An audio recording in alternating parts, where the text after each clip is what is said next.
BFM Business et 01 TV présentent De quoi je me mêle ? François Sorel. Voilà la suite de quoi je me mail. Le dimanche matin, vous le savez, dorénavant à la radio et à la télé sur BFM Business. Et puis, bien sûr, sur 01 TV, sur les box, la chaîne YouTube et 01net.com. On va maintenant faire un focus sur une marque qui grandit d'année en année. Un géant de l'électronique chinois, TCL, qui a de fortes ambitions en France et en Europe notamment. Et qui, évidemment, comme beaucoup de constructeurs d'électronique, a bénéficié à fond de cette pandémie, parce que forcément on était à la maison, parce que forcément on avait envie de regarder du contenu et qu'on trouvait sa télé trop petite.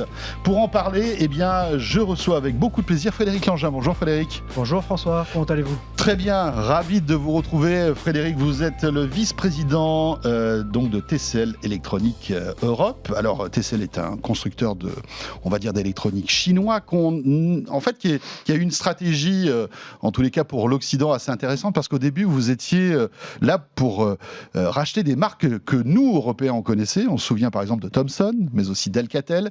Il y a eu aussi une petite incursion avec BlackBerry il y a quelques années.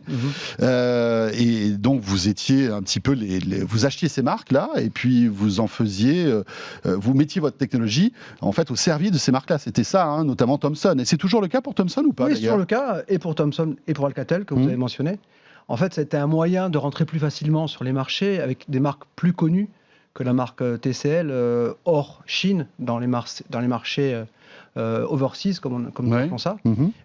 Et aujourd'hui, effectivement, on a une stratégie qui est duale, c'est-à-dire qu'on utilise toujours Alcatel pour les smartphones et Thomson pour les télés et ce type de produits audio et vidéo, mais également la marque TCL.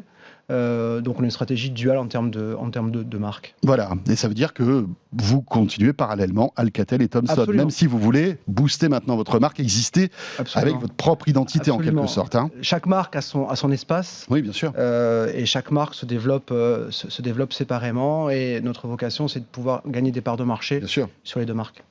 Thomson, qui est une marque aussi un peu vieillissante, qui existe depuis des dizaines et des dizaines d'années. C'est vrai que TCL, ça portera plus l'innovation, mais on va en parler. Je pense que vieillissante, c'est un peu dur comme. Un peu quand même. C'est une marque qui est. Je pense que mes parents avaient une télé Thomson, Frédéric. C'est une marque qui a une histoire, qui est légitime. Vieillissante, c'est un petit peu péjoratif. Oui, c'est vrai.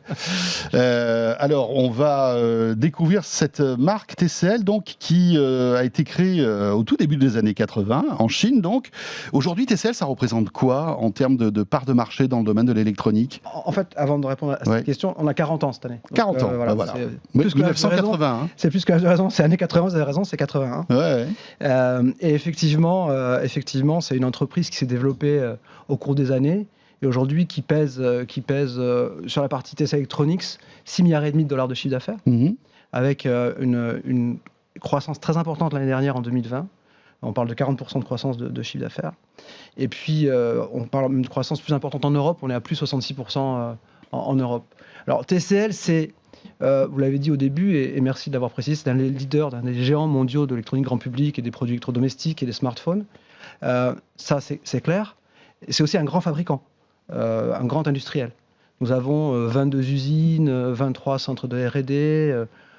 On a une grosse population d'ingénieurs dans la R&D, et on investit de plus en plus dans la R&D. Et on est aussi... vous avez votre propre équipe, vos équipes pour développer des innovations.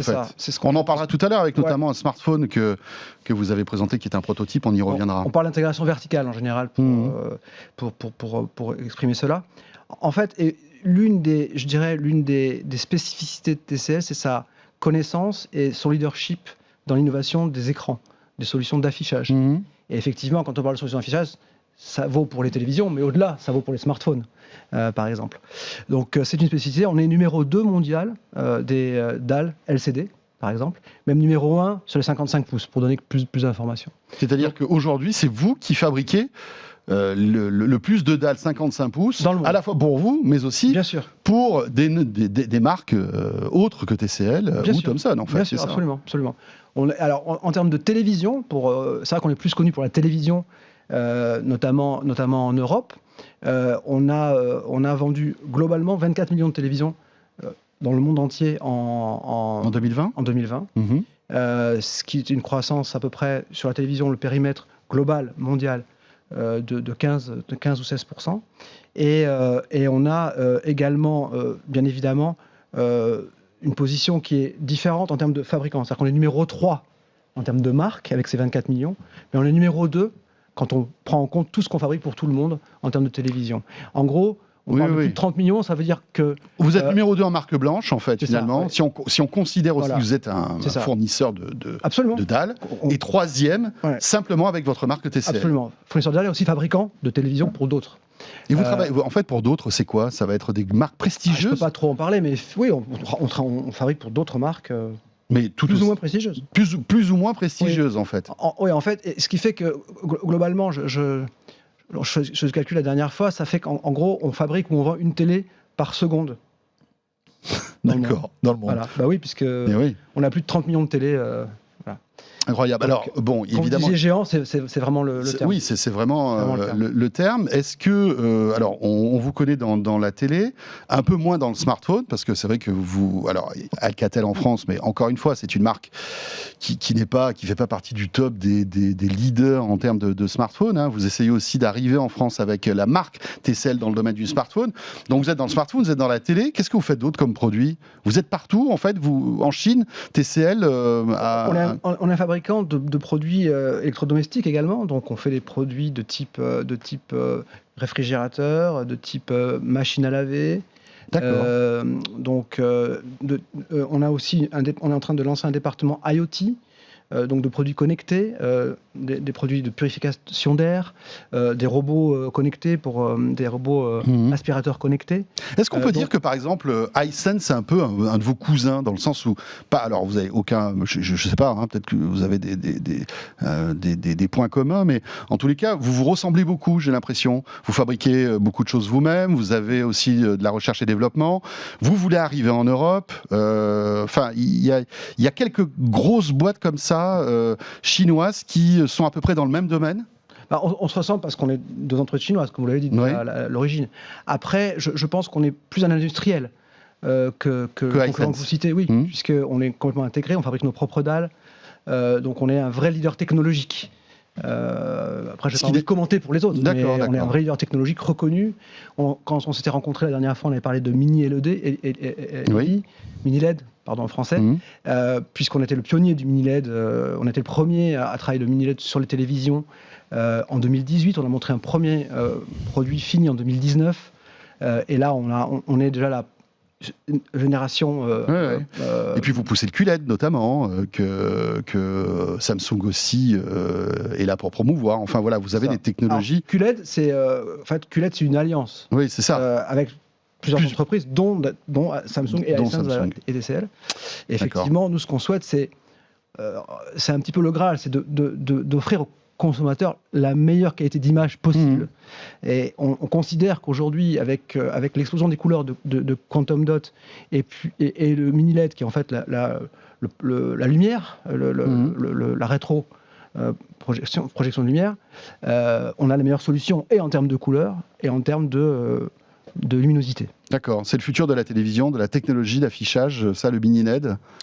C'est pas le futur, c'est l'actuel déjà. Enfin, le futur dans le sens où demain, ça sera... Aujourd'hui, ça coûte encore un peu cher et c'est pas j'imagine, le gros de vos ventes. Ouais. Mais est-ce que demain, ce sera la techno qui va révolutionner, l'une des technos qui va révolutionner la télé? Je pense que c'est une techno qui va révolutionner la télé. D'ailleurs, nos principaux concurrents ont aussi annoncé après nous, parce qu'on est un pionnier en la matière, des produits mini LED et non des moindres.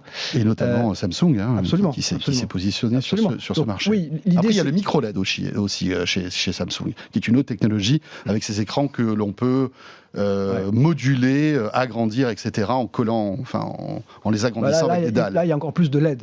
Il y a il y a encore plus de LED. Chaque pixel est une LED finalement. Chaque LED reproduit un pixel, donc c'est beaucoup plus cher et c'est pas encore. Oui, c'est des télés qui coûtent des centaines de milliers d'euros. C'est pas encore vraiment un produit abordable. Nous, l'idée, c'est de faire des produits que tout le monde peut s'acheter. Alors, je vais pas trop dire.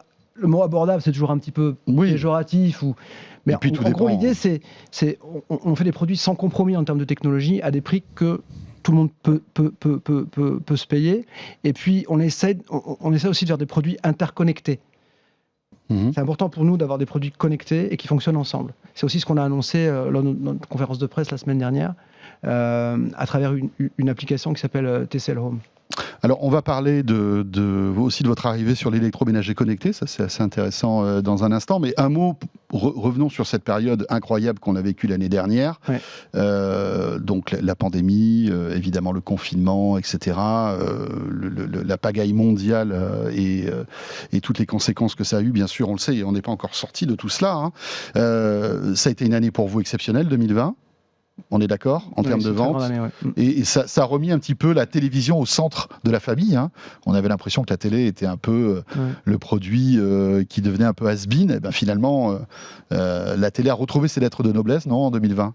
Là, je pense que le mouvement était déjà commencé, encore une fois. Avant la pandémie ?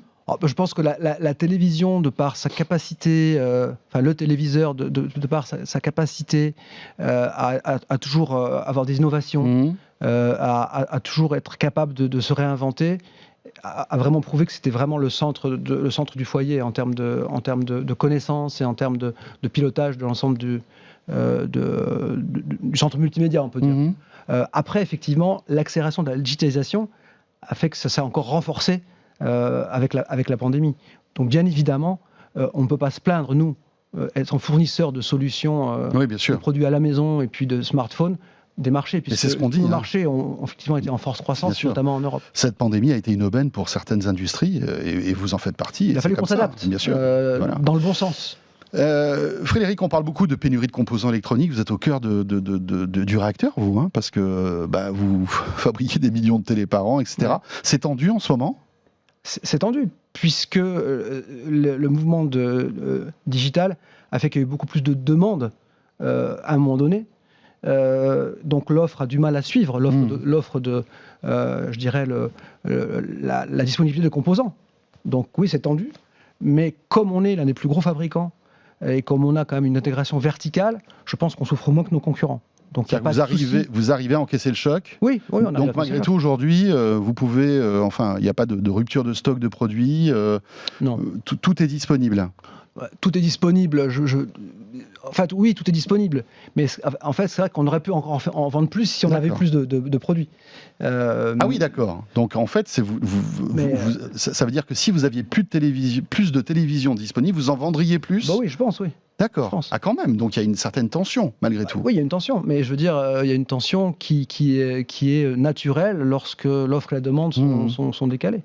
Donc on fait le maximum pour éviter cela. Et quand on regarde online ou quand on regarde les magasins dont les rayons sont ouverts, il y a quand même des produits en stock. Il n'y a pas de rupture majeure. Donc, en plus, nous, on a beaucoup anticipé, et je pense qu'on n'est pas les seuls, la forte période de vente qui devrait avoir lieu cette année avec les grands événements sportifs, puisque les grands événements sportifs comme les Jeux Olympiques et l'Euro, qui n'ont pas eu lieu l'année dernière, normalement tirent les ventes de produits. Donc, les JO, c'est encore. Oui, il y a encore des. C'est encore un peu flou. C'est encore un peu en point d'interrogation. Mais en tout cas, on s'est préparé à ça. Et donc, on a mis de quoi vendre en termes de production. Donc, on n'est pas inquiet sur la disponibilité. Et vos télés aujourd'hui sont fabriquées où ? Elles sont assemblées où ? Tout vient de Chine ? Alors, les composants arrivent de Chine. Et les produits sont fabriqués en Pologne, en ce qui nous concerne, pour la télévision. D'accord. Et on a un système d'approvisionnement qui est assez intéressant, qui est en fait par train. Vous savez, l'ancienne route de la soie, qui permet donc de gagner du temps en termes d'approvisionnement des composants. Donc les composants, et puis qui réduit aussi l'empreinte carbone par rapport aux autres moyens de transport. C'est-à-dire que les composants sont fabriqués en Chine, ils prennent le train, c'est ça ? Et ils arrivent en Pologne. À travers la route de la soie, en traversant toute l'Europe. D'accord.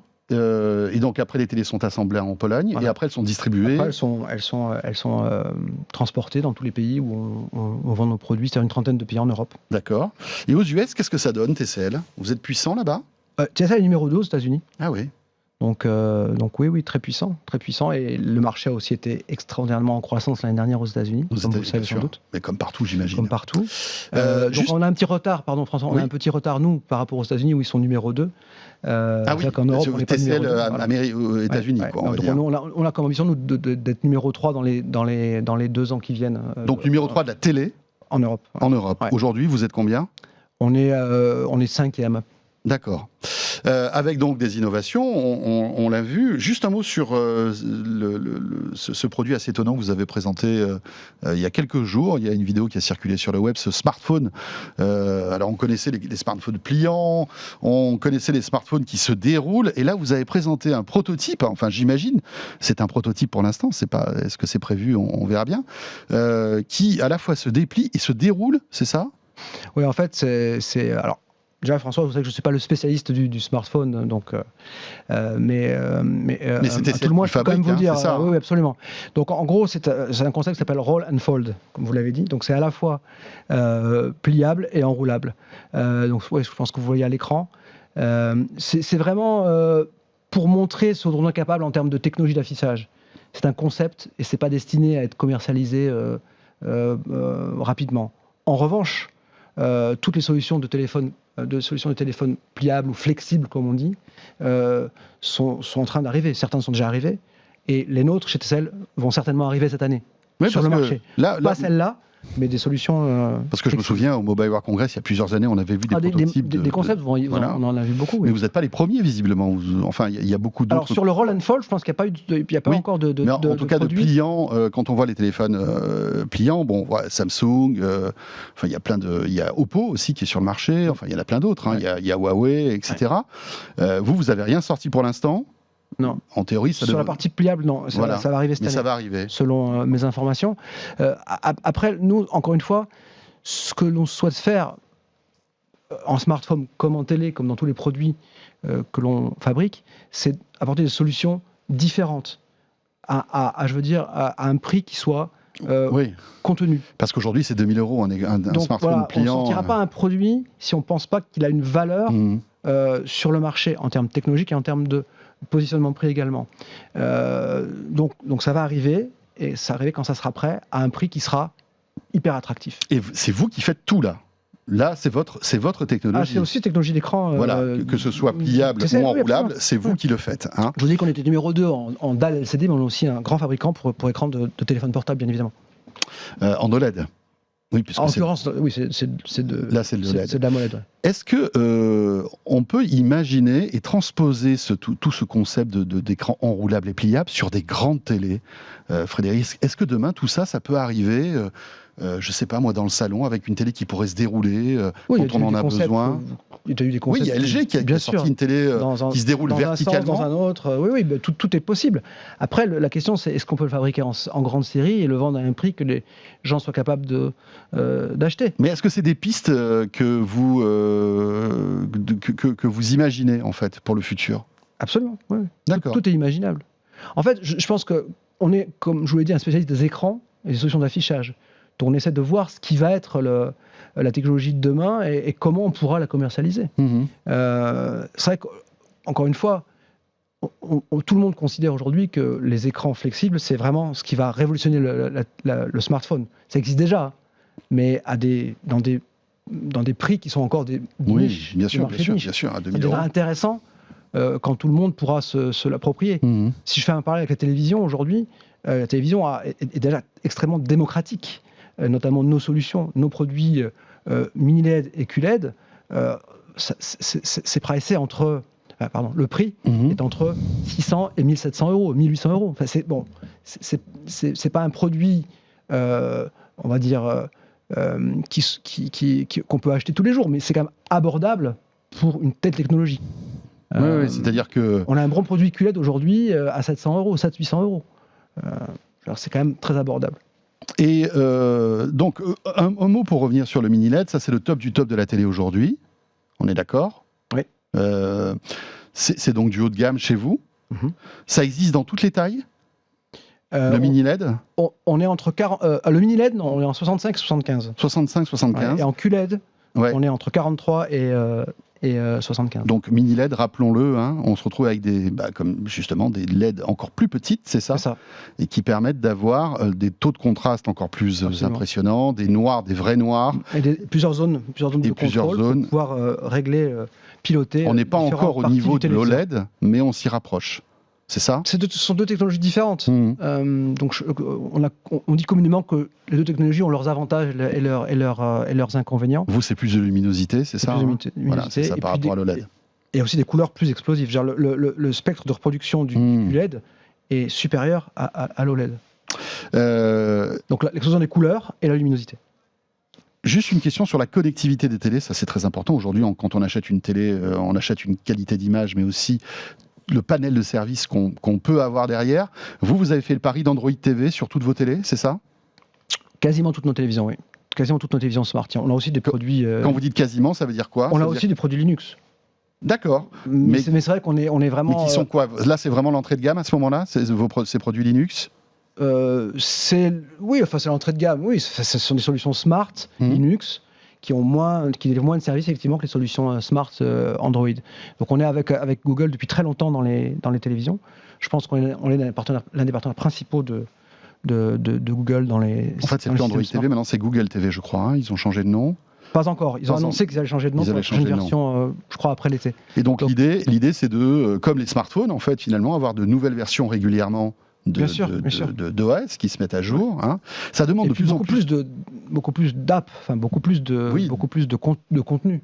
Ce qui fait qu'aujourd'hui, en achetant une télé de votre marque avec Android TV ou Google TV demain, je suis assuré d'avoir un suivi avec des mises à jour et toutes les applis qui sortiront worldwide, quoi, en quelque sorte. C'est ça, hein. Et ça, c'est un plus quand même, parce que c'est pas le cas de toutes les... Et puis, comme vous l'avez cité, François, l'intégration avec l'ensemble des produits Android, ça c'est très important.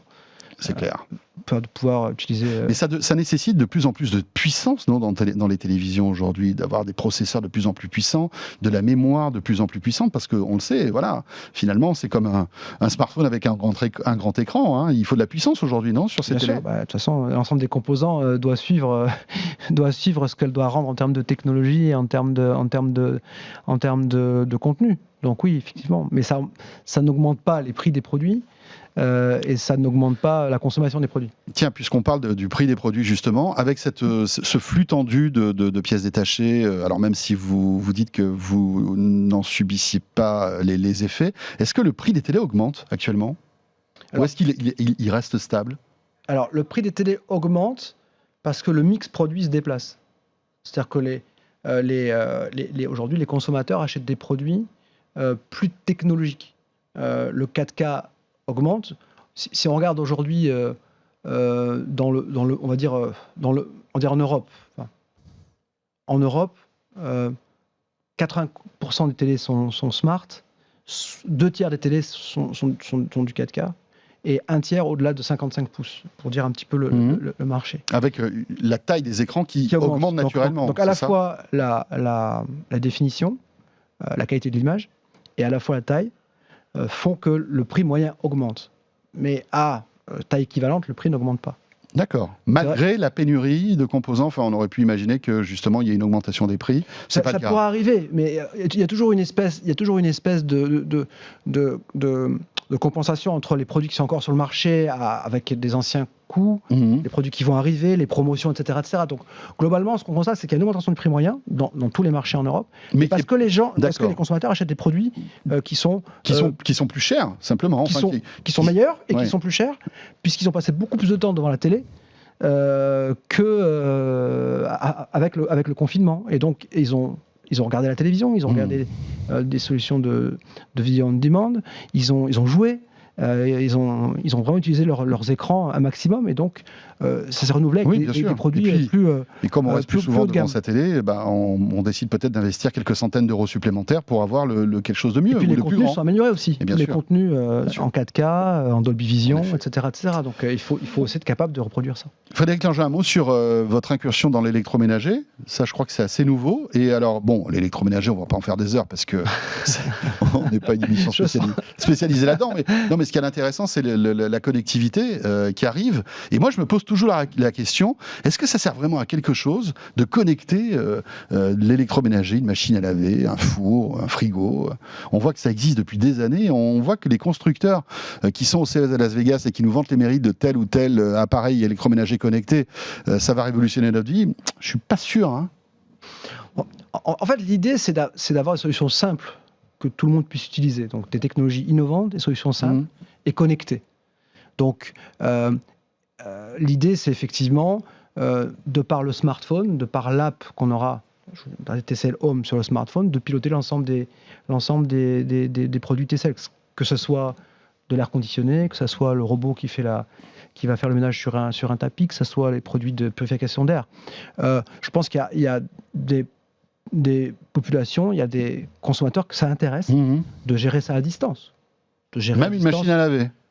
De lancer une machine à laver, je sais pas, 2 heures avant de rentrer à la maison. Et l'idée, c'est que je pense qu'aujourd'hui, ça n'a pas encore complètement pris parce que c'est pas simple. Parce que la communication entre les différents produits n'est pas simple. On essaie de simplifier ça. On travaille beaucoup là-dessus chez TCL.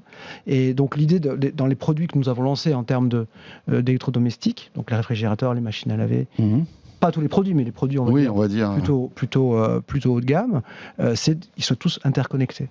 C'est un petit peu Vous parlez d'IoT tout à l'heure. Est-ce que TCL va arriver sur le marché des objets connectés, la maison connectée par exemple, en dehors de l'électroménager et de la télé ? On peut imaginer des caméras, d'autres systèmes. On peut tout imaginer. Aujourd'hui, on n'a pas de plan en la matière, mais effectivement, à partir du moment où on travaille vraiment, notre colonne vertébrale, c'est vraiment l'intelligence artificielle et l'IoT. Donc, on peut imaginer une multitude de produits. Après, encore une fois, nous sommes dans une position où nous voulons faire des produits que les gens peuvent acheter. Donc, ça veut dire qu'ils peuvent se le permettre et qu'ils peuvent les utiliser. Pas dans une espèce de showroom où on fait des belles choses, mais où finalement, on ne va pas le... Alors, il y a des concepts, effectivement, aussi, pour montrer notre puissance technologique. Oui, le smartphone, notamment. Voilà, ça, parce que ça montre... D'ailleurs, il y a eu du buzz. Le savoir-faire, il y a eu du buzz, ça montre le savoir-faire, c'est super important. Et ça permet, effectivement, du coup, de faire parler de TCL en termes de smartphones. Les smartphones de TCL, c'est relativement récent en Europe. Il y a une gamme qui a été lancée. Parce que là, vous avez retenu le Roll and Fold, mais il y a aussi une gamme qui a été lancée de produits qui s'appellent les T20, qui sont encore une fois... qui ont un peu plus de mal, il faut l'avouer. Enfin, en France, en tout cas. On ne sait pas encore, ils viennent de se lancer. Oui. Ça fait un moment, non, que vous êtes lancé en France sur la marque TCL, sur les smartphones? Non, c'est pas ça fait combien de temps? Peu de temps. C'était l'année dernière. L'année dernière. Et donc, juste pour finir là-dessus, encore une fois, juste pour démontrer la logique, là où on va essayer de se distinguer, c'est encore sur les écrans. Sur les téléphones, écran et caméra. Donc, par exemple, un système pour filtrer la lumière bleue, qui a reçu une certification de TUV, le fait de gérer bien la polarisation quand on a des nuits de soleil, etc. Tout ça fait qu'on on continue d'utiliser notre savoir-faire dans les écrans sur nos téléphones portables, sur nos smartphones. Merci Frédéric Langin. Merci François. Voilà, le savoir-faire de TCL dans le monde de l'image. Donc, vous êtes le vice-président TCL Electronics Europe. Intéressant toujours de se focaliser, vous savez bien, dans De quoi je me mêle, on aime bien de temps en temps revenir sur l'histoire de ces marques qu'on utilise pour la plupart au quotidien. Merci de nous avoir suivis. On sera là bien sûr le week-end prochain. Et n'hésitez pas, le hashtag DQJMM sur Twitter si vous voulez réagir bien sûr. À la semaine prochaine. De quoi je me mêle sur BFM Business et 01 TV.